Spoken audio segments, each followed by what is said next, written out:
Movie की शुरुआत होती है पास्ट के एक ऐसे सीन को दिखाते हुए जिसमें 1989 में हो रही एक कार रेसिंग दिखाई जाती है। अब अचानक से एक रेसिंग कार आकर रुकती है और रेसर अपने बेटे डॉम से कहता है कि तुम हमेशा बुरे लोगों से दूर रहना।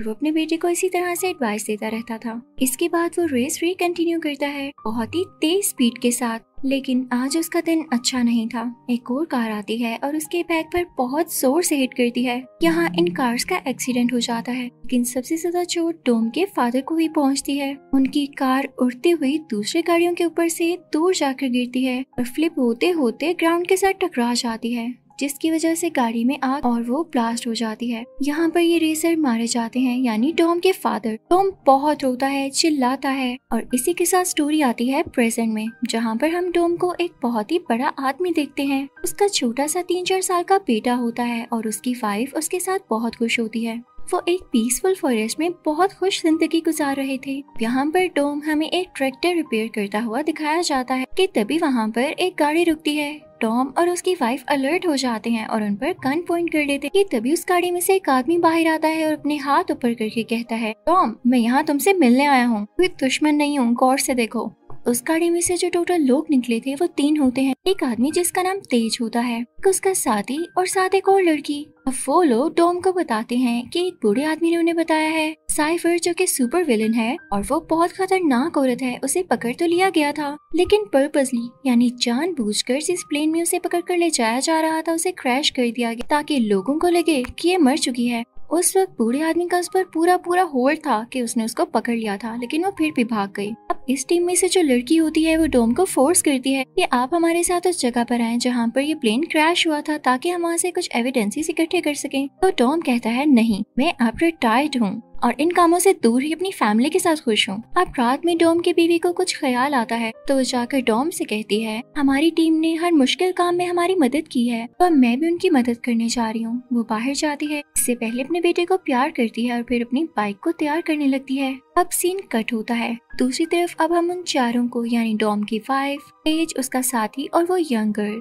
इनको देखते हैं कि वो प्लेन में चढ़ रहे होते हैं। लेकिन यहाँ पर टॉम की भी एंट्री होती है। वो अपनी कार में यहाँ तक आता है और डिसाइड करता है कि वो भी इनके साथ जाएगा। अब ये लोग बहुत लंबा सफर करते हैं, उस जगह तक पहुँच ही जाते हैं जहाँ पर ये प्लेन क्रैश हुआ था। उन्हें प्लेन भी मिल जाता है। भी उस यंग लड़की को वहाँ पर कुछ आवाज आती है जो कि एक सिग्नल की होती है। वो एक मशीन से आ रही होती है। ये लड़की बहुत अच्छी हैकर थी तो इस मशीन को हैक करते हुए खोल लेती है तो उसमें से एक शाइनी ब्लैक बॉक्स निकलता है जो कि कोई डिवाइस लग रही, लेकिन इन लोगों को उसे खोलना नहीं आता था। ये लोग सोच ही रहे होते हैं कि इसको कैसे खोला जाए, तभी वहाँ पर मिलिट्री आ जाती है और इन पर फायरिंग करने लगती है। ये सब यहाँ से भाग जाते और ऐसी जगह पर पहुँच जाते हैं जहाँ पर माइंस थी, यानी वो माइन लैंड था। जैसे जैसे कोई उन पर आता जाता वो ब्लास्ट होती जाती हैं, जिसकी वजह से बहुत सारी मिलिट्री कार्स डिस्ट्रॉय हो जाती हैं। अब इनके ब्लास्ट होने की वजह से एयर प्रेशर से तेज के साथी की गाड़ी भी उड़कर एक जगह गिरती है, वो भी एक लैंड माइन के ऊपर, और अगर वो हिलता तो उसकी गाड़ी भी ब्लास्ट हो जाती।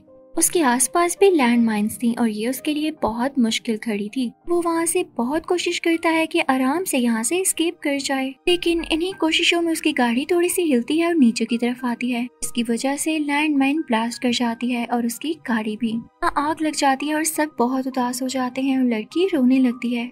लेकिन तभी तेज का वो साथी लंगड़ाते हुए उनकी तरफ आता है तो सब शुक्र अदा करते हैं और खुश हो जाते हैं। दूसरी तरफ टॉम की बीवी के पास वो डिवाइस थी। अब वो उसको बचाने के लिए एक बाइक पर जाने लगती है ताकि उसे कोई पा न सके। सोल्जर्स भी उसके पीछे होते हैं ताकि वो डिवाइस को ले सके, लेकिन तभी टॉम की वाइफ की बाइक एक पत्थर के साथ टकराती है और बाइक उड़ते हुए अपना बैलेंस खो देती है। इससे पहले कि सोल्जर्स आकर उसको पकड़ते टॉम वहाँ पर आ जाता है और उसकी वाइफ उसकी गाड़ी पर आकर गिरती है। यहाँ पर एंट्री होती है इस मूवी के बहुत ही मेन कैरेक्टर की, जिसका नाम जेकब है। खामोशी से अपनी गाड़ी में आता है, चलते हुए गाड़ी से अपना हाथ बाहर करके वो डिवाइस उठा लेता है और फौरन से वहाँ से भाग जाता है। टॉम अपनी बीवी से कहता है गाड़ी के अंदर बैठो। वो फौरन से गाड़ी के अंदर बैठती है गाड़ी की खिड़की के थ्रू। अब वो लोग जेकब को चेस करने लगते हैं। टॉम बहुत कोशिश करता है कि उसकी गाड़ी के आगे निकल जाए, लेकिन पीछे से मिलिट्री हेलीकॉप्टर्स, इनका अलग ही इशू था। वो लोग इन पर मिसाइल्स फेंकने लगते हैं, इनको शूट करने लगते हैं, लेकिन लकीली कोई भी मिसाइल इनको नहीं लग पाता। जेकब अपनी गाड़ी खाई में गिरा देता है बिना किसी डर के, क्योंकि वो डिवाइस किसी सूरत में इनको नहीं दे सकता था। पर उसे गिरने से पहले ही एक प्लेन आता है और अपनी मैग्नेटिक फील्ड ऑन करते हुए उसकी कार को अपने साथ स्टिक कर लेता है। अब मिलिट्री इन दोनों के पीछे होती है, इनकी कार्स पर ब्लास्ट करने लगती है, लेकिन अब टॉम भी अपनी गाड़ी को उस खाई में ले जाने लगता है। उसकी वाइफ उससे कहती है कि आगे ब्रिज नहीं है, लेकिन टॉम उसे ट्रस्ट करने का कहता है और खाई की तरफ गाड़ी ड्राइव कर लेता है। वहाँ पर एक छोटा सा पिलर होता है जिसके साथ रस्सी बंधी होती है। अब टॉम उसकी तरफ गाड़ी ड्राइव करता है और उस रस्सी से होते हुए गाड़ी उसी रस्सी के साथ अटैच हो जाती है और फ्लिप करते हुए दूसरी हिल तक पहुंच ही जाती है। वो ओल्ड मैन इनको अपने प्लेन से वहाँ से सबको बुला लेता है। यहाँ टॉम की वाइफ सबको बताती है कि जेकब कोई और नहीं बल्कि टॉम का ही भाई है। जब टॉम के फादर का एक्सीडेंट हुआ था, जेकब भी वहीं पर था। Everyone was saying कि उनकी डेथ जेकब की वजह से हुई थी। वहाँ पर टॉम को काफी गुस्सा आ जाता है और वो उसी आदमी के मुंह पर पंचेस मारने लगता है, लेकिन वो आदमी ज्यादा जख्मी हो जाता है तो टॉम को जेल हो जाती है। जब टॉम जेल में जाता है तो देखता है कि जेकब भी वहीं पर है, तो वो सोचता है कि हो सकता है वो आदमी सच कह रहा हो, तभी तो जेकब यहाँ पर आया। तो वो जेकब से कोई बात नहीं करता। अब सीन आता है प्रेजेंट की तरफ, जब जेकब साइफर को वो डिवाइस देते हुए कहता है इसका दूसरा पार्ट खोया हुआ है। अब साइफर उसे बताती है इसका दूसरा पार्ट लंदन में है और तुम्हें वहीं पर जाना होगा। अब नेक्स्ट सीन में हम एक सी को देखते हैं और उसके अंडरग्राउंड टनल में टॉम और उसके साथियों की सीक्रेट प्लेस होती है जो कि उन्हें ओल्ड मैन नहीं दी थी। यहाँ पर वो यंग लड़की अपने मिशन के बारे में बताने लगती है कि इन्हें डिवाइस का दूसरा हिस्सा ढूंढना है। पता है वो डिवाइस क्या कर सकती है? वो स्पेस में सारी सैटेलाइट्स को कंट्रोल कर सकती है, इवन किसी भी इलेक्ट्रॉनिक डिवाइस को, और ये किसी भी चीज को डिस्ट्रॉय भी कर सकती है। हमने इसे 2 हिस्सों में बनाया था। जेकब के पास एक हिस्सा है और वो दूसरा हिस्सा लेने लंदन जरूर जाएगा, लेकिन उससे पहले हमें वहाँ जाना होगा। तभी उन्हें ये भी पता चलता है कि ओल्ड मैन का जो राइट हैंड था यानी उसका साथी वो मर चुका है, लेकिन उन्हें इस बात पर यकीन नहीं आता कि वो तो इतना स्ट्रॉन्ग और फिट था। तो टॉम की बीवी कहती है कि मैं वहाँ पर जाऊंगी और उन्हें ढूंढूंगी। उसके साथ एक और लड़की होती है। यहाँ पे सीन दोबारा से पास्ट में आ जाता है। टॉम अब जेल से फ्री हो चुका होता है और एक स्ट्रीट रेसिंग में जाता है जहाँ पर वो जेकब से रेस लगाने का कहता है। अब रेस स्टार्ट हो जाती है और टॉम रेस जीत जाता है और जेकब से कहता है कि मुझे इस जीत के बदले कुछ नहीं चाहिए, सिर्फ तुम यहाँ से चले जाओ और मैं तुम्हें दोबारा ना देख सकूं, यही मेरी विश है। यहाँ से सीन दोबारा प्रेजेंट में आता है। टॉम किसी से जेकब के ड्रेस के बारे में पूछ रहा होता है और दूसरी तरफ टॉम की बीवी बूढ़े आदमी के साथी को ढूंढने जाती है। वो लोग एक घर में जाते हैं। कुछ लोग उन्हें मारने की कोशिश करते हैं, उन लड़कियों को धक्का देते थे तो उनकी टक्कर वहाँ टीवी से होती है। वो लड़कियां भी उन्हें पुश बैक करती हैं, लेकिन तभी दूर खड़ा एक आदमी उनको शूट कर देता है जो लोग उन लड़कियों को सता रहे थे। और पता है ये कौन होता है? ये वही आदमी होता है, उसी ओल्ड मैन का साथी जिसे ढूंढने ये लोग यहाँ पर आए थे। ये तीनों इस आदमी को देख के बहुत खुश हो जाती हैं और उसे गले से लगा लेती हैं। हमें लंदन सिटी का सीन दिखाया जाता है। तेज और वो यंग लड़की वहाँ पर उस डिवाइस के सेकंड पार्ट को ढूंढने के लिए गए होते हैं। टॉम भी वहाँ गाड़ी में आता है और उसे पता चलता है कि जेकब ने ऑलरेडी उस डिवाइस के सेकंड पार्ट को ले लिया है। जेकब जो कि एक वायर के साथ लटक कर वहाँ से भाग रहा होता है। टॉम भी बिल्डिंग्स पर से जंप करता हुआ आता है और उसे पकड़ लेता है। वो दोनों शीशे के साथ लगते हैं और शीशा टूट जाता है तो वो बिल्डिंग के अंदर आके गिरते हैं। वो एक बेड पर होते हैं और अब टॉम जेकब के ऊपर आकर उसे पंचेस मारता है। उसके फेस को बहुत बुरी तरह से हर्ट करता है, लेकिन जेकब खुद को बचाते हुए वहाँ खिड़की से बाहर जंप लगा देता है।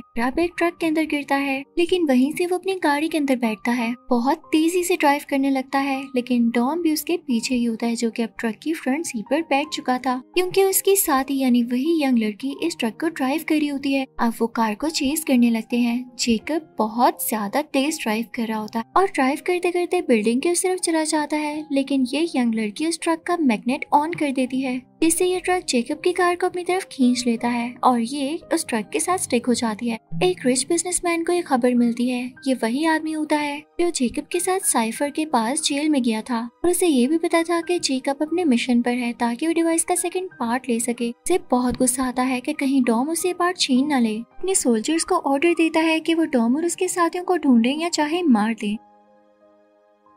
दूसरी तरफ हमें उन लेडीज को दिखाया जाता है जो उस बूढ़े आदमी के साथी को वापस लेकर आ चुकी होती हैं। जापानीज लड़की भी उनके साथ होती है। यहाँ पर वो रोने लगती है और इनको बताती है कि उसके पेरेंट्स ने ही ये डिवाइस बनाई थी, वो इसे अपने डीएनए की हेल्प से खोल सकती है। इधर जेकब भी टनल में एक दीवार के पीछे कैद होता है जो कि ये सारी बातें सुन लेता है। तभी बिजनेसमैन और इसके आदमी अपने वेपन्स के साथ यहाँ पर आ जाते हैं और जेकब को और उसी जापानीज औरत को वहाँ से ले जाते हैं क्योंकि वो डिवाइस खोल सकती थी। लेकिन वही यंग लड़की यहाँ पे मैग्नेट फिर से ऑन कर देती है और उससे सारे वेपन्स अट्रैक्ट होकर उसके साथ चिपक जाते हैं। सोल्जर्स भी ग्राउंड पर गिर जाते हैं और वहाँ पर अब ब्लास्ट होने लगता है। जिससे टनल की दीवारें गिरने लगती हैं और उसमें काफी ज्यादा सोल्जर्स मारे जाते, लेकिन उनमें से कुछ सोल्जर्स ने टॉम को भी कैद कर लिया था और वो उसे पानी में फेंक देते हैं। उसकी वाइफ ये देख के चिल्लाने लगती है।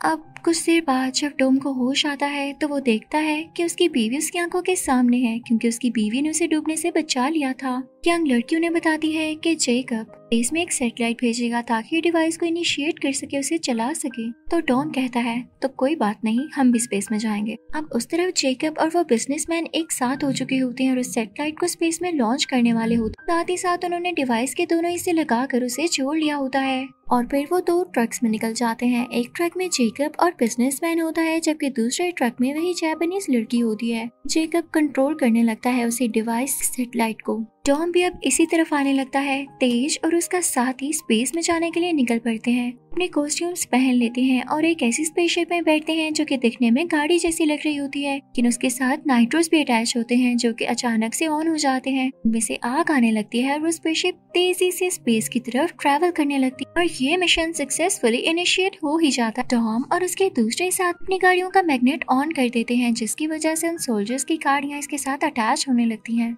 ट्रक में बिजनेसमैन जेकब से कहता है कि क्या तुम छत पर जा सकते हो, एंटीना हिल गया है और मैं कनेक्ट नहीं कर पा रहा। तो जेकब अब उस बस की छत पे यानी उस ट्रक की छत पे उस एंटीना को ठीक करने जाता, तभी एक हैवी सा आदमी उसके पास आता है जो कि उसे मारने के लिए वहाँ आया था। तो जेकब बिजनेसमैन से कहता है ये क्यों आया है और मेरी तरफ क्यों बढ़ रहा है। तो बिजनेसमैन उसे कहता है जेकब समझा करो, साइफर अब मेरे साथ है और जब वो मेरे साथ है तो मुझे तुम्हारी क्या जरूरत है, इस वजह से बाय बाय जेकब। अब जेकब और उस आदमी में फाइटिंग होने लगती है। वो आदमी उसे पुश करके बस की छत पे ही गिरा देता है। शोल्डर से एक दूसरे को नीचे गिराने की कोशिश कर रहे होते हैं कि उसने जेकब को ट्रक से नीचे धक्का दे दिया, लेकिन इससे पहले कि जेकब ट्रक से नीचे गिरकर इंजर्ड होता, डॉम वहाँ पर आ जाता है और ट्रक के साथ अपनी गाड़ी लगाकर जेकब को बचा लेता है। जेकब गाड़ी के अंदर जाता है और इस तरह से उसकी जान बच जाती है। फिर जेकब एक और गाड़ी लाता है और अब दोनों गाड़ियां ट्रक के आसपास होती हैं, यानी दोनों तरफ होती हैं। ट्रक आगे की तरफ टिल्ट होने लगता है कि ये दोनों अपनी गाड़ियों को इस तरह से आगे कर रहे थे कि ट्रक भी आगे की तरफ मूव कर रहा था और ट्रक पलट जाता है यानी फ्लिप हो जाता है।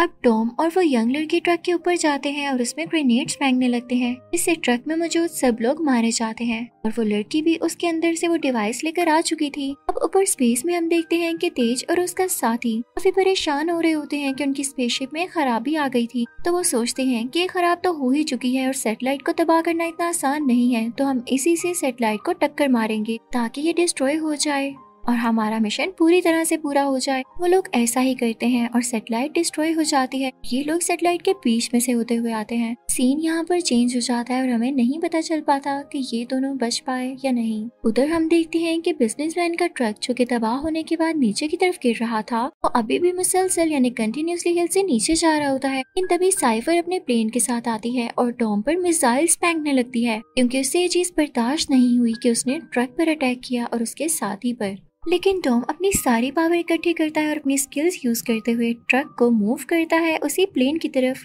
जिससे वो प्लेन भी क्रैश हो जाता है और ये ट्रक भी पूरी तरह से डिस्ट्रॉय हो जाता है। एंड पर जेकब और टॉम एक साथ आते हैं और सुलह कर लेते हैं, जिसके बाद जेकब वहाँ से गाड़ी में कहीं चला जाता है। अब तेज और उसके साथियों का सीन दिखाया जाता है। उन्हें स्पेस में लकीली एक स्पेस शटल मिल चुकी थी, जिससे वो वापस आ जाते हैं और एट द एंड हम देखते हैं कि साइफर उस ब्लास्ट में मरी नहीं थी, क्योंकि वो उसका प्लेन था ही नहीं। साइफर तो कहीं दूर बैठी हुई थी और इसने ये ड्रोन भेजा था जो कि प्लेन की शक्ल का था, जिसे वो दूर बैठकर ही कंट्रोल कर रही थी और यही ड्रोन क्रैश हुआ था।